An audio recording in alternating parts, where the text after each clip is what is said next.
All right, folks, I want to go over the anatomy of a super stock suspension here. Not really. I'm going to go over it fairly quick because I got to get home and make dinner. Anyway, so let's start at the back. Now this car has 3-inch TTI exhaust on it. I mean, obviously a drag car is probably not going to have that, but this is a straight up super stock suspension. So stock rear shackles,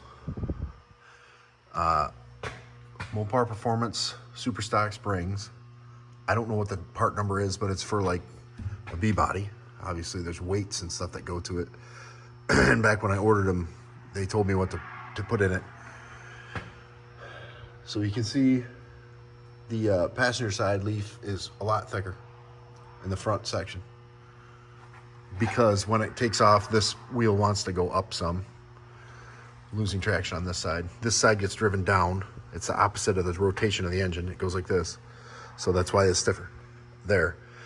As well, the front half of the spring is trimmed back. So here, this wire is just to hold up my exhaust while I towed it out here, so ignore that. This is the extension. Your normal B-body spring would mount in here. Well, the cobwebs come for free on this model. So these are the torque, or the leaf spring extensions. So it extends it about 3 inches. And it also gives you 2 holes, right? And it bolts in your factory, whatever you want to call that, front spring mount perch, maybe. Then you have, what you should do is put this Hemi torque box in here and weld it to your car. It's hard to see because it's sitting on the rubber pad. It's got a hole in it so you can work the bolts. Obviously, it's like a big open hole.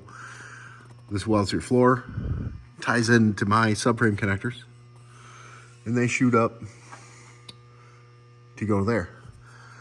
Same on both sides. Now this is something I devised. The light's kind of fucking with us, but I made this piece as a brace. From there to there, you can see how it's constructed up top to try to keep the rigidity.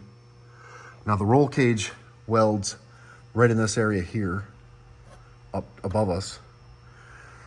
So I wanted this in sections, you know, so it would transmit the torque of the body of the car into the roll cage.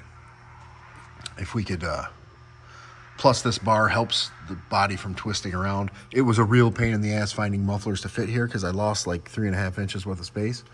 Plus it's got a piece of sheet metal that connects it to the floor pan. You can see both sides. Okay. Now, let's go to the back and look forward. Before, I also had a cross member here, all the way across to there, to help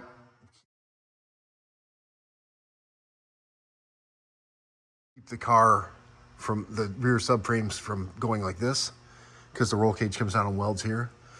But it blocked my having stock pipes, and I wanted the look of stock pipes on the street.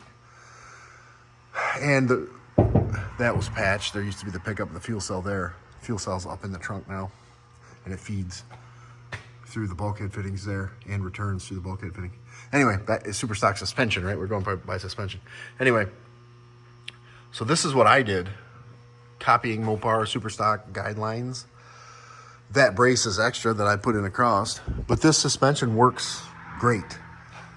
It's low tech. Oh, it's got super stock shocks on it too. Longer. I don't want to make you guys sick, keep moving around like I film these videos, but these are extra long drag shocks on this car. The right part number for the body. B bodies, I think, are different than A bodies, but they extend extra long.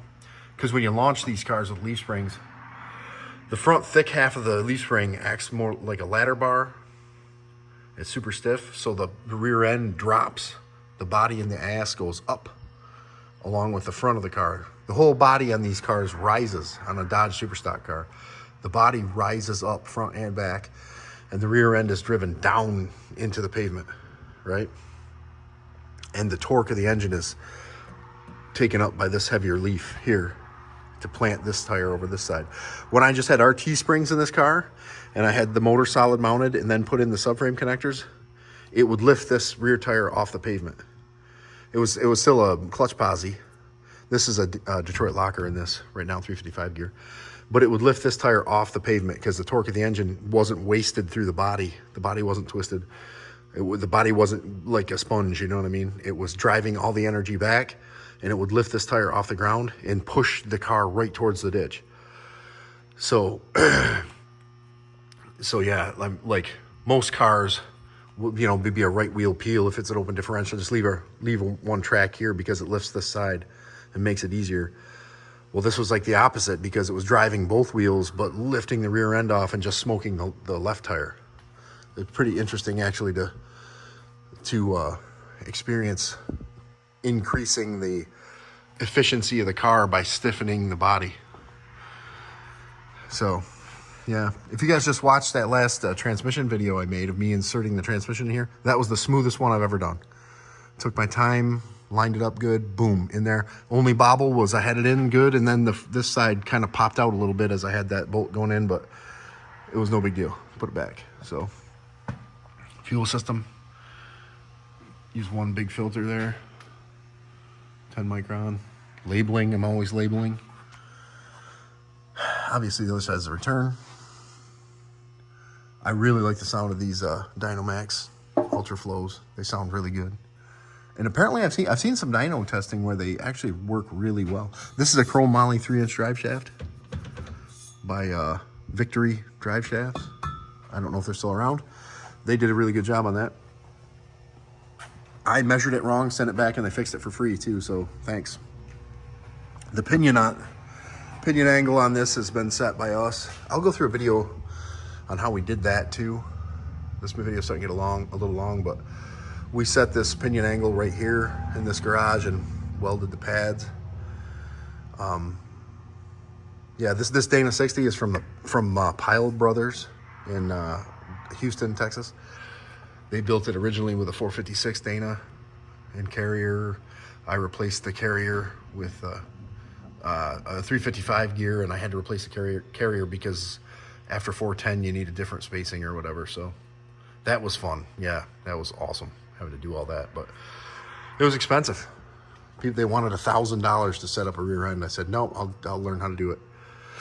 But yeah, so there's the super stock suspension. These cars work really good with super stock suspensions. Don't count them out, you know, if it's just an old leaf spring suspension like this, because they rock.